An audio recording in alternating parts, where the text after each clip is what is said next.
देश की राजधानी दिल्ली में दो बड़ी घटनाएं हुई हैं इस हफ्ते। आपने देखा होगा कि उमर खालिद की बेल को लेकर के जेएनयू में क्या हुआ, और अभी कल रात को आपने देखा होगा तुर्कमान गेट पर पथराव हो गया।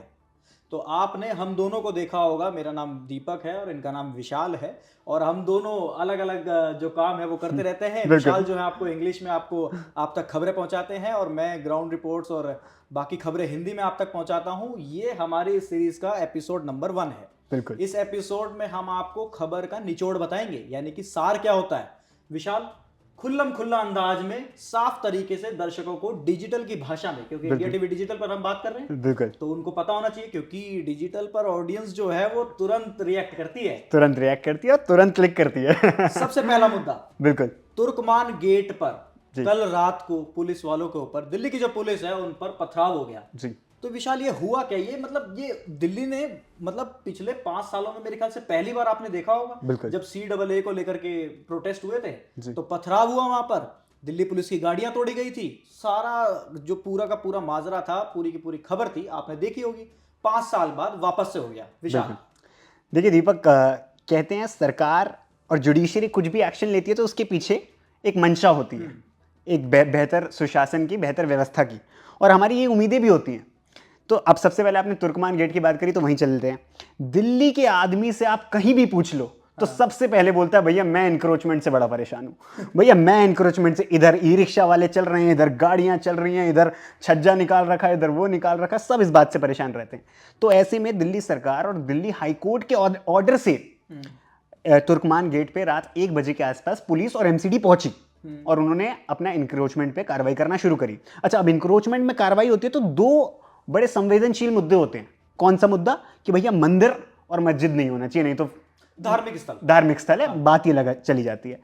तो दीपक, सबसे पहली बात जो मैं इधर स्पष्ट करना चाहता हूं, जो मैक्सिमम न्यूज चैनल्स और इधर उधर जो चर्चाएं हो रही हैं, इधर से भटकाया जा रहा है लोगों को, सबसे बड़ी बात, सबसे पहली चीज, किसी भी मस्जिद पर बुलडोजर चलना ही नहीं था, ना चलना था। ये विशाल देखो, हम सोशल मीडिया पर ये न्यूज पहुंचा रहे हैं लोगों बिल्कुल। तक, ठीक है? तो ये बहुत क्लियर होना है, क्योंकि सोशल मीडिया का बड़ा योगदान है। एग्जैक्टली। अब आज कोई किसी से इस मुद्दे की बात कर ले तो सबसे पहले ये चल रहा होगा कि मस्जिद पर बुलडोजर चलना था, तो इसलिए वहां पे विवाद खड़ा हो गया, जबकि ये कोई खबर ही नहीं। अभी आप देखिए विशाल, आप चले जाइए तुर्कमान गेट की तरफ, बिल्कुल। आप जाके वहां पे लोकल लोगों से पूछिए, बिल्कुल। सबके मन पे जवाब होगा कि भाई मस्जिद के ऊपर बुलडोजर चला दिया। बिल्कुल, जबकि ऐसा कुछ नहीं था। हुआ ही नहीं। अब मैं दर्शकों को बताना चाहता हूं, 3 चीजें थी: डिस्पेंसरी, बैंकेट हॉल और आसपास का कुछ इलीगल इंक्रोचमेंट का एरिया था जिसको हटाना था, जिसके लिए वहां पे पुलिस पहुंची और एमसीडी पहुंची। और उसके बाद सोशल मीडिया पे वीडियो वायरल है, कैसे मोबिलाइज करके चलो, फोन करो, आओ, इधर अटैक हो गया है। विशाल, इनकी भी पहचान हो गई है। अब देखिए ना कि भीड़ को, उपद्रवियों को भड़काने वाले कौन लोग। नाम आया समाजवादी पार्टी से सांसद, रामपुर से सांसद हैं। बिल्कुल। अब सोचिए ना, रामपुर उत्तर प्रदेश का हिस्सा जी। अब दिल्ली में दंगा भड़का रहे हैं, जी। ऐसा आरोप उन पर लगाया गया है दिल्ली पुलिस के द्वारा। अब आप देखिए ना कि किस तरह से वो कार्रवाई हुई। मतलब अचानक से मेरे को विशाल एक चीज ये समझ में नहीं आती है कि ये पूरा इकोसिस्टम काम कैसे करता है। आप देखिए रात के 1:30 बजे कड़कड़ाती ठंड, बर्फीली हवाएं चल रही हैं, बिल्कुल। लोग कंबलों में घुसे हुए हैं, रजाइयों में घुसे हैं, खराटे लेकर सो रहे हैं, लेकिन रात को देखिए हमलावर आ गए, बिल्कुल, पत्थर निकल आए। अचानक कहां से इतने पत्थर आए कहां से? सबसे बड़ी बात है इंटेंशन की। आप देखिए, एडमिनिस्ट्रेशन के द्वारा एक्शन इस बात पे लिया गया कि अगर इलीगल इंक्रोचमेंट हो रही है तो उसको रोका जाए, कहीं ना कहीं से शुरू किया जाए। और जब इस तरीके की इंक्रोचमेंट होती है तो उसको एक संवेदनशील मुद्दे में बना कन्वर्ट कर देना और बाद में उस पर पॉलिटिक्स करना, मुझे लगता है सबसे बड़ी प्रॉब्लम। दीपक, आपने सबसे पहला टॉपिक शुरू करा था, तो उस जड़ की प्रॉब्लम वो ये है कि इंक्रोचमेंट बाद में कन्वर्ट हो गई एक रिलीजियस मुद्दे में। तो यहां पे नुकसान किसका हुआ है? एक समान कर दी गई। बिल्कुल, कर दी गई। बिल्कुल। तो यहां पे सामान्य मानवी का नुकसान होता है। यहां पे एक सिटीजन के ऊपर बात आती है और एक व्यवस्था होती है जिसके तहत देश को, किसी भी स्टेट को चलना चाहिए, वो इंपैक्ट होती है।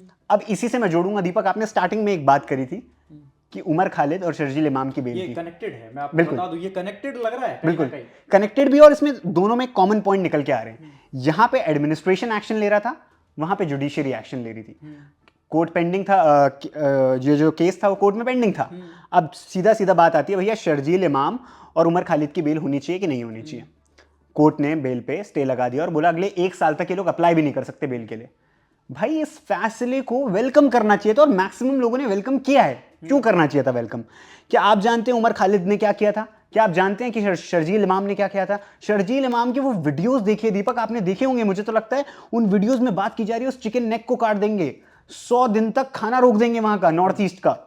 तो ऐसी बात करने वाले को क्या बेल मिलनी चाहिए? और इसका जवाब सुप्रीम कोर्ट को देना था। अगर भारत की धरती पर रह करके बोल रहे हैं, एग्जैक्टली मतलब यहीं पर रह करके कह रहे हैं चिकन नेक को तोड़ देंगे, बिल्कुल अलग कर देंगे उसको। बिल्कुल। अब आ जाते हैं उमर खालिद। अब एक बात बताइए ना विशाल, कि बांग्लादेश की भाषा में और इनकी भाषा में फर्क क्या है? क्या फर्क है? अब बिल्कुल कोई अगर इस चीज को बोलेगा तो आप कहेंगे कि अगर सरकार के खिलाफ अगर आवाज उठाए बिल्कुल तो आपको उस देश का नागरिक बता दिया जाता है, आपके धर्म को, आपके मजहब को लेकर के वहां टारगेट करते। लेकिन क्यों ना करे?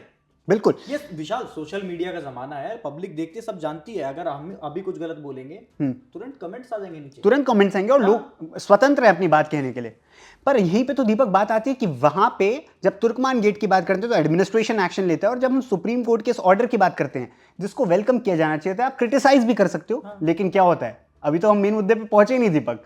जेएनयू में, उसी जेएनयू में जिसमें उमर खालिद भी स्टूडेंट रहे हैं, उसी जेएनयू में नारे लगते हैं मोदी शाह की खबर कुदरेगी जेएनयू की धरती पर। अब ये कहां से इंटरलिंक्ड है? देखिए ना, जुडिशरी ने अपना फैसला सुनाया और उसके बाद उस मुद्दे को भी आपने नेशनल सिक्योरिटी से चेंज करके वापस से बना दिया। किस चीज पे? देखिए नारे विशाल, मैं आपको बताता हूं, देखिए नारे पहले भी लगा करते थे, पहले भी लगा करते इंदिरा थे, गांधी बिल्कुल के खिलाफ खूब नारे लगाए गए, बिल्कुल। लेकिन एक संयमित, बिल्कुल एक तरीका, एक तहजीब। बिल्कुल मतलब आप किसी पॉलिटिशियन से अगर आप नफरत करते हैं, ठीक है, वो आपकी अपनी आइडियोलॉजी हो सकती है जी। अब जैसे नारे लगा करते थे असम की गलियां सूनी है, इंदिरा गांधी खूनी है, बिल्कुल खूनी होने का आरोप लगाया गया, ना कि ये बोला गया कि इंदिरा गांधी का खून कर दो जी।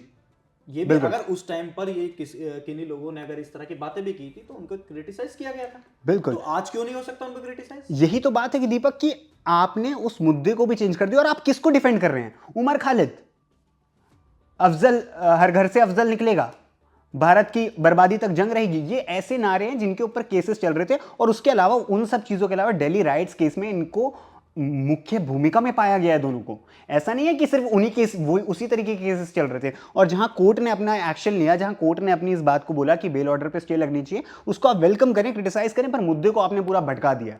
और वहां पे फिर जब इस तरीके की बातें आती हैं दीपक कि उमर खालिद का, आप देखिए, आप थोड़ा सा और हिस्ट्री में जाइए उमर खालिद की, आपने इधर देखा होगा कि इस तरीके के नारे लगे, उसके बाद दिल्ली राइट्स केस में उनका नाम आया, और उसके बाद अब जिस तरीके से एक्शन लिया सुप्रीम कोर्ट ने, मुझे लगता है कि इस मुद्दे को भी चेंज करके सीधा सीधा ले गए मोदी शाह की कब्र खुदेगी, और फिर उसी जेएनयू में ये सारी बातें होने लग गई।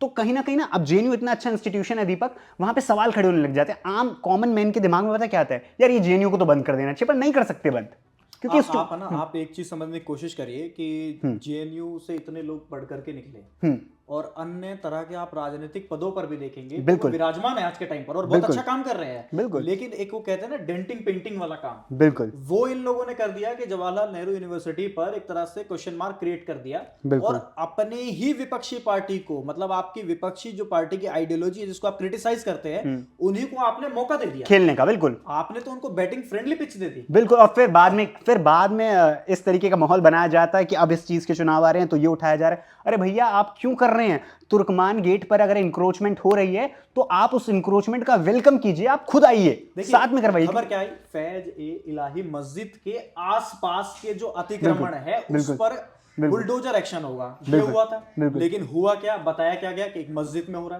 है, एक मस्जिद का नाम दे दिया गया, एक रिलीजियस सेंटिमेंट वहां पर दे दिया गया जी।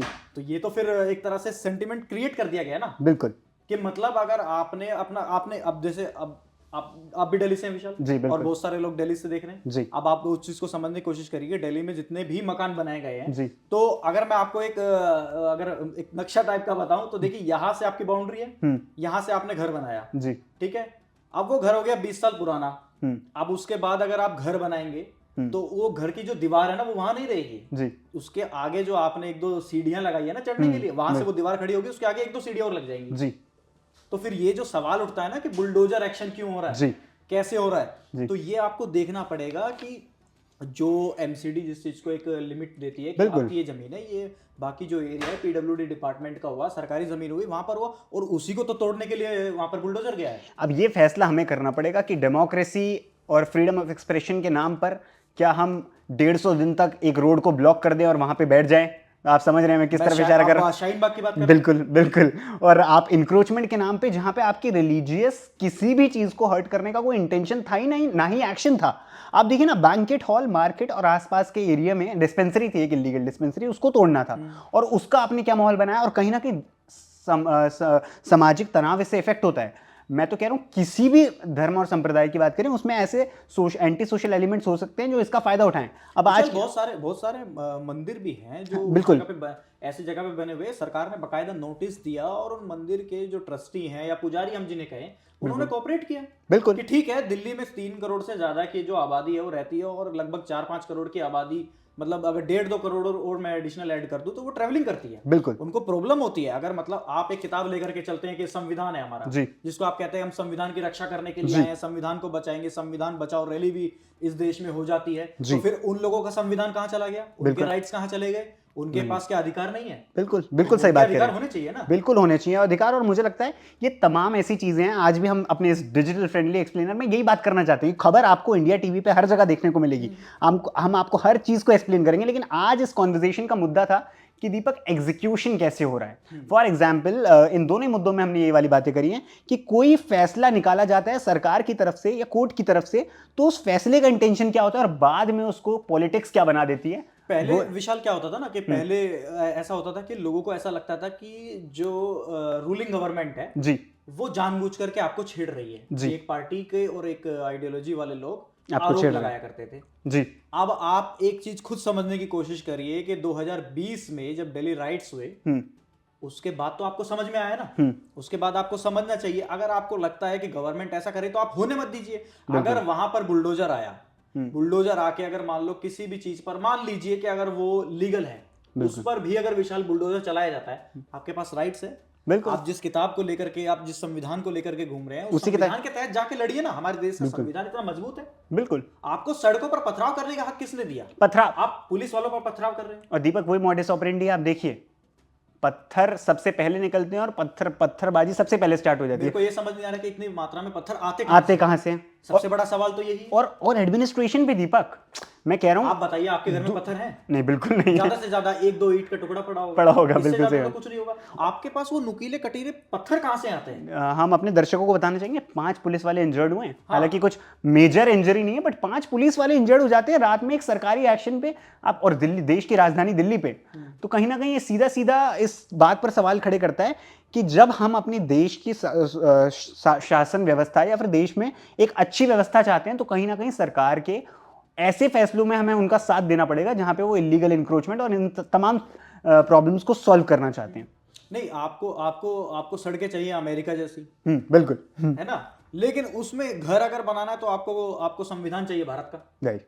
बिल्कुल। अब ऐसा नहीं होगा ना कि अगर भीड़ इकट्ठी एक मोहल्ले की हो जाए और भीड़ जा करके बोल दे, भीड़ तंत्र थोड़ी ना है। भीड़ तंत्र आपको राजधानी देखनी पड़ेगी ना। भीड़ तंत्र से देश चलेगा क्या? राजधानी चलेगी भीड़ तंत्र से।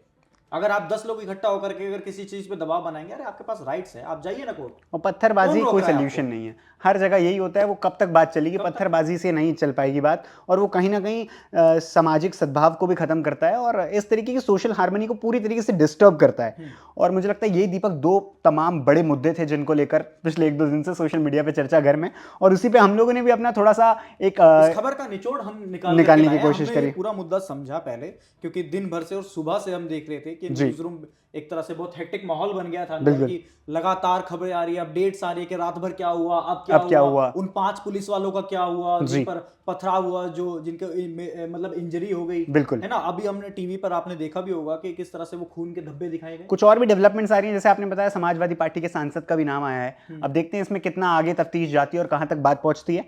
तो ये तमाम चीजें भी हम लोग डिस्कस करेंगे। विशाल देखना बहुत जरूरी होगा कि रामपुर के सांसद का दिल्ली में किस तरह का योगदान। बिल्कुल, मतलब आप एक चीज समझने की देखिए ना कि दिल्ली में तो आम आदमी party, Samajwadi party, Samajwadi party का कोई उतना बड़ा जनाधार तो नहीं है। बिल्कुल नहीं, कोई भी सीट पे जीते नहीं है, कोई पार्षद तक नहीं है। जी बिल्कुल, पार्षद तक नहीं है। उसके बावजूद भी अगर रामपुर के समाजवादी पार्टी के सांसद का नाम आ रहा है, तो ये बहुत चौंकाने वाला है कि किस तरह से इस इकोसिस्टम काम कर रहा है। एक और चीज मैं विशाल आपके सामने और दर्शकों के सामने भी रखना चाहूंगा कि आपने देखा होगा कि जब फ्रिक्वेंटली ये JNU, है ना, जामिया और उत्तर प्रदेश की AMU, अलीगढ़ मुस्लिम यूनिवर्सिटी, कुछ भी कोई फैसला आता था, जैसे कि मैं अगर पिछले 5 साल की बात करूं, जी CAA का जब फैसला आया तो विशाल, जब वो एक मेरे को याद है कि जब वो एक जिस तरह से वो बिल पास हुआ, मतलब पास भी नहीं हुआ, रखा, जी अचानक से विशाल 15 मिनट के अंदर AMU में प्रोटेस्ट चालू हो गए, बिल्कुल। भारी मात्रा में सड़कों वो पर विजुअल्स छात्र याद निकला। हैं आज तक वो हमें। विजुअल्स याद हैं। आप ये देखिए ना,